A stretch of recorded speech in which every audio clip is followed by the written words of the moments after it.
SVW, looking at the Krampus Brawl match. This is basically, for all intents and purposes, like a casket match or a hardcore match, where the main objective of the match is to take your opponent, one of your opponents in the tag team, to put them in the giant present and to cover the lid entirely. Much like the casket match, but with a fun little holiday twist. Oh, and already that's going to hurt, folks. A bunch of Christmas decorations are already being strewn across the ring. Shades of Kevin McAllister and the Wet Bandits.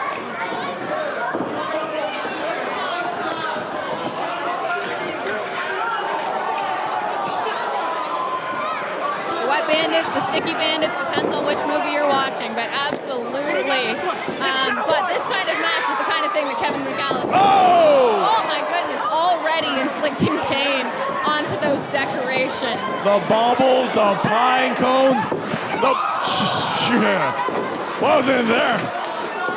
Ash, you were telling us earlier you're a bit of a aficionado on Krampus. What can you tell us about old Krampus?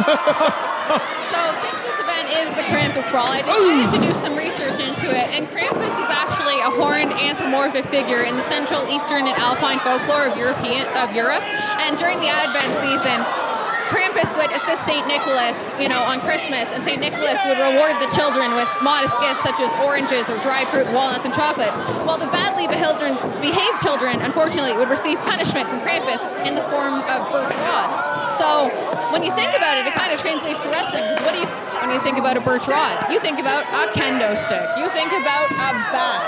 So in this regard, this is the perfect kind of matchup for these men who are going to beat the absolute crap out of each other, also with Christmas trees. Now say all of that backwards. Sideshow Jack swinging away some weapons I saw him, but somehow he went down and both Kane and Cable are off again on the offensive here. We may have the match right here, guys. Jack almost in. Almost had Jack in the box. Nice. You know what? I was going to go with the Nightmare Before Christmas. I was trying to figure out how to work that one in there, but I like yours too. Nightmare Taylor biting away. That's not very festive of him. I want to point out too, guys, in terms of the tag team division, Freak Nation's been on quite the roll as of late. Fear the Beard have been kind of a solid as of late. I mean, you got to think that they want to end their 2022 with a victory over a team. He's got a chair shot for Christmas. I don't know if they've been naughty or nice, but there's presents aplenty here. I think this might be my favorite kind of matchup, gentlemen. Just the festivity, the brutality, and the fact that, the holiday theme twist of putting your opponent in the present. I love all of it. I actually spoke to all the wrestlers backstage. When I learned about this match, I went up into my attic and I produced some old Christmas ornaments, some Christmas lights, and actually my Christmas lights come from my great-grandmother, funny enough. And, multiple years ago, way back in the day, my I was sitting here monologuing and almost missed an impact. I hope they're not precious family heirlooms, because I don't think they're going to be surviving this match. Oh my God! Taylor is a madman! Ash, whatever they do after those decorations, make sure they just pad the envelope. And guys, as mentioned before, I hear there's going to be some big rumblings for the tag team division going into the new year. We're going to have to see how that one plays out. Freak Nation, Fear the Beard, two popular tag teams in Seaway Valley Wrestling, but definitely, considering the tag team ranks have the likes of Bay City Choir Boys, TDT, and who else might be coming through. It's definitely going to be interesting to see what the tag team division will have in store for it come the new year. All four of them have been making their mark as of late. Very even, and victories aplenty for all teams. That whole division could be shaken up with one big win, and tonight might be that big win here for the Freaks or for Fear the Beard. It's going to be a tie turner. Coming here. Oh no! Right behind us. Yes, Alexander Cable has taken the commentary pink Christmas tree. I'm not paid enough for this. What kind of job you got, Dr. Bob? To be, I got an office job. Ooh, using that tree. He hit it so hard, I think the lights went off. No, I brought that tree from home. That was to spice up the commentary table. I wasn't expecting that. And you gave it away so quick. It was an eyesore. I'm glad it's dead. How dare you? I went and made that tree myself with a can of spray paint and a white Christmas tree. It grew up from a sapling up to the weapon that we see before us. This ring is just looking like Christmas exploded here on December 10th. It's like Christmas morning after my 3 kids have gotten into the tree and Dr. Bob. I'm sure as a father you understand. Man. Ash, that door painted with the image of Krampus.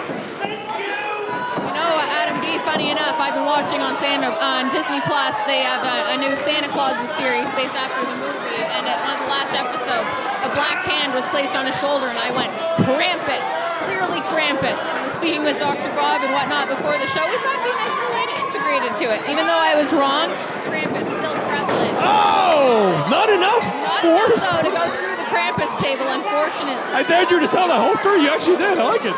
Good follow through, Ash. Good follow through. Is Martin Short in it? Unfortunately, no. He was only Jack Frost in number 3. Well, I'm not going to be bothered then. Anyway, sends Kane in. Oh, why? And comes the tree. You know, I wish this was like an ACW. Everyone throw on their chart. I wish trees just came in all throughout the crowd. That'd be great. Decorations. Oh, across the back of his head tree. too. Right into Cable. Freak Nation in control. Ooh, cannonball! Sideshow Jack with the cannonball in the corner. Cable taking that tree to the back. Maybe easy pickings for Freak Nation here, guys. And as so far, we've only seen one attempt, I believe, to try to put the opponent through or into that holiday gift box. I think they know that there's going to be a much bigger task here to really wear down your opponent to get to that point. Freak Nation unwrapping. Saw some elves walk through here. Santa's workshop. And again, are we going to have the Roadrunner special here with Freak Nation setting up the door? Will they go through it, however? Unwrapping the door. You know, it looks like a present to me, and then what? It's a door? Who would have ever thought? Sideshow Trying to do Jack. Wile E. Coyote and John Kane somehow mixed into a one name. I see it. I see the resemblance. Sideshow Jack calling out the play to Taylor. A Freak Nation going up top. The door falls over. Feel like they were going for like a modified showman's rest there. Oh, going for it again. Second time's the charm. Oh. He's got him by the beard. I thought we're supposed to fear the beard, not grab the beard. Proven wrong. The tradition does not uphold Freak Nation not going through the table, but rather John Kane taking all teams. Guys, if this was a regular matchup here without special stipulations, I think that would have been the end of that, but they still got to focus on trying to put their opponents in that gift box. Well, Freak Nation, Dr. Bob and Ash, Freak Nation have had a weird history with tables, doors in the world of wrestling, but tonight paying off for them as it might be just a matter of time now. Ho, ho, ho! I got nothing. Freak Nation dressing up here for the assault. What is more insulting than beaten up by Santa, and especially one of his elves? I mean, my kid waited 2 hours for Santa photos. If I had known, I just could have got one here. Not done yet. Kane laid out. Cable being set up by Taylor and Jack. Showman's rest getting set up here. St. Nicholas rest. Oh! Christmas tree! Man, those are going to be some needles to pick out later. I do not envy Alexander. I don't envy in most days. Let alone in the Krampus Brawl. Ooh! Oh, chair shot to the head there, John Kane. Kane laid out, Cable laid out, the box still on the outside of the ring as Taylor grabs a hold of Cable. They've just been letting this go on, just been taking their time beating the high hell out of Fear the Beard, the multiple-time tag team of the year. Got the tree over.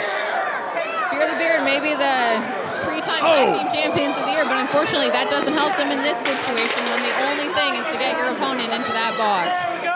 Sorry, it's not to mince words here, but champions they are not. We have not crowned official champions here in Seaway Valley, and they're appointing themselves of these championship titles. Not official belts, folks. God. You gotta earn it, you gotta win it. How much more does Can Fear the Beard take, guys? Kane just took a big spear from Madman Taylor, and I don't know, is this match almost done here? Well, gentlemen, Could be just elementary at this point. we've seen Fear the Beard take a lot of brutality and abuse here over the years in wrestling. However, I think that this may be one of the most intense times and the most intense beatings we've ever seen here at the hands of Freak Nation. Just ruthless. It looks like now they're setting up! concave. Setting up! Looks like we're gonna get him into the Double choke! They have to close the lid.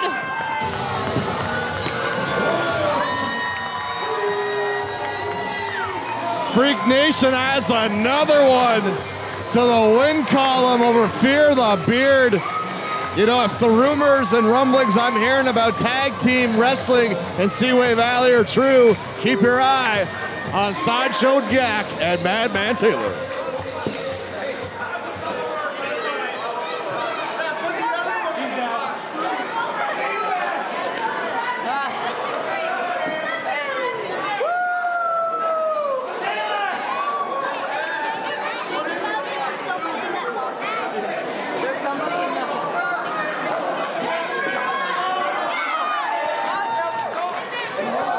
Just for good measure. Not that the rules need it, but they're crossing their T's, dotting their I's, putting the exclamation mark on this matchup. Krampus Brawl belongs to Freak Nation.